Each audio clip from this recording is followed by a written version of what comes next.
প্রায় 500 জন উপভোক্তার হাতে উন্নত প্রজাতির মুরগির ছানা বিলি করা হলো জগদ্দল বিধানসভার মামুদপুর পঞ্চায়েতের উদ্যোগে। এদিন মামুদপুর পঞ্চায়েত অঞ্চলের কৃষি মান্ডিতে প্রায় 500 জন উপভোক্তার হাতে 10টি করে উন্নত প্রজাতির মুরগির ছানা তুলে দেওয়া হলো পঞ্চায়েতের তরফ থেকে। এদিনের কর্মসূচিতে উপস্থিত ছিলেন মামুদপুরের পঞ্চায়েত প্রধান প্রিয়াঙ্কা মালাকার, উপপ্রধান অশোক হালদার, অঞ্চল তৃণমূল কংগ্রেসের সভাপতি পার্থসারথী পাত্র, যুব সভাপতি সুরঞ্জন মালাকার, সমীর দাস সহ সকল পঞ্চায়েতের সদস্যরা। প্রযুক্তিকে কাজে লাগিয়ে প্রাণী পালনের মাধ্যমে যেমন গ্রামীণ এলাকায় অপুষ্টি ও দারিদ্রতা দূর করা সম্ভব, তেমনি একে বিকল্প জীবিকা হিসাবে গ্রহণ করে জীবনযাত্রার মান উন্নয়নও হতে পারে। এই উদ্দেশ্যকে সামনে রেখেই এই কর্মসূচি বলে জানান পঞ্চায়েত আধিকারিকরা।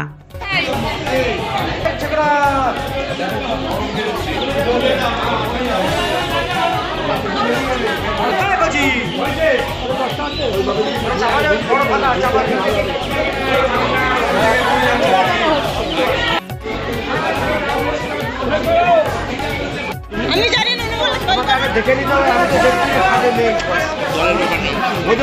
অন্য একজন একটা চলে গেলে তোমারটা ফাঁকা থাকবে।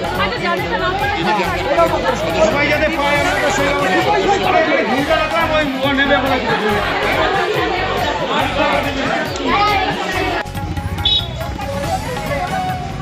উপভোক্তারা সবাই মুরগি নিয়ে চলে যাচ্ছেন।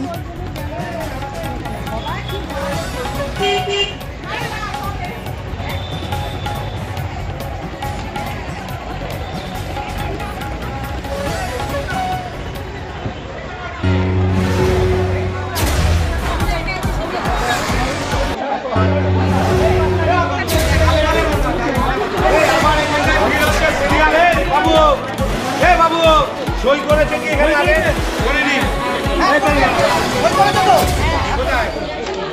ওই এইটা করেছে।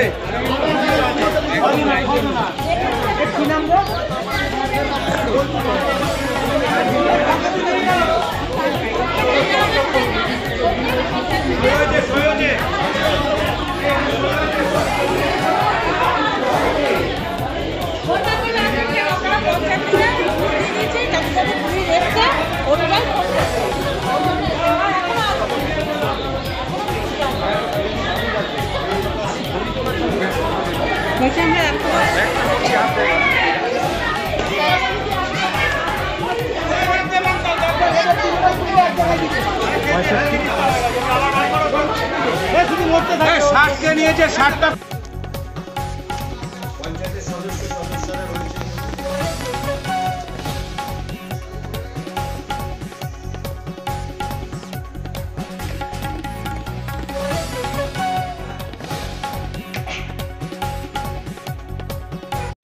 মামুদপুর পঞ্চায়েতের তরফ থেকে আজকে মুরগির ছানা বিতরণ করা হলো। মোট কতজন গ্রাহককে দেওয়া হলো?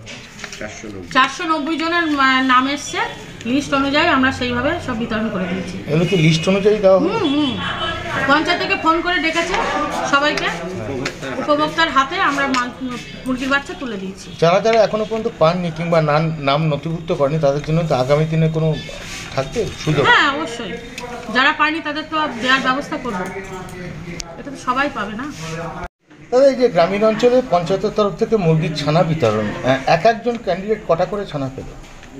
আমাদের জেলা প্রাণী সম্পদ দপ্তর থেকে প্রত্যেক বছরই কয়েকবার হাঁস এবং মুরগির বাচ্চা দেয় গ্রাম পঞ্চায়েতের মাধ্যমে। তো এবছরে আমাদের এর আগে একদিনকে আমরা হাঁসের বাচ্চা 83 জন মানুষের হাতে তুলে দিয়েছিলাম 4 তারিখে, আর আজকে 10 তারিখে আমরা 490 জনের হাতে বাচ্চা তুলে দিলাম। প্রত্যেককে 10টা করে বাচ্চা দেওয়া হয়েছে। এতে গ্রামবাসীদের কতটা সুবিধা হবে বলে মনে হয়? এই তো আর্থিকভাবে মুখ্যমন্ত্রী মমতা বন্দ্যোপাধ্যায় চাইছে যে সব দিক থেকে গ্রামের মানুষকে সহযোগিতা করার।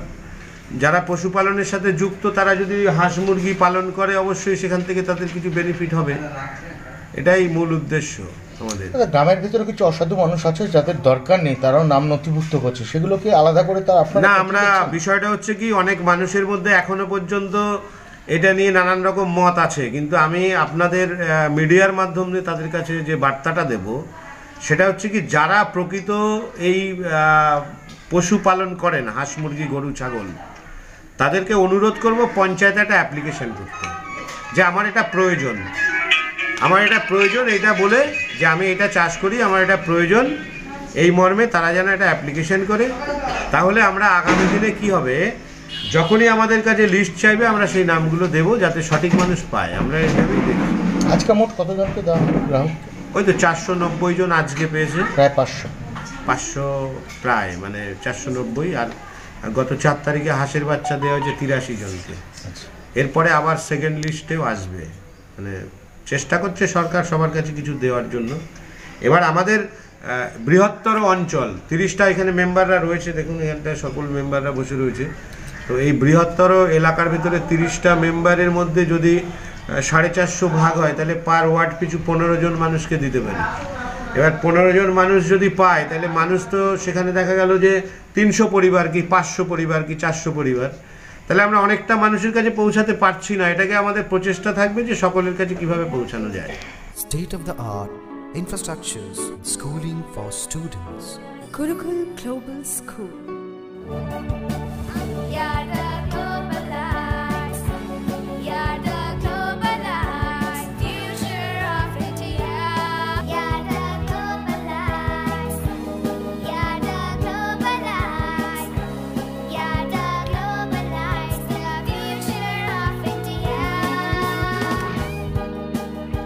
Welcome to Gurukul Global School, a home away from home.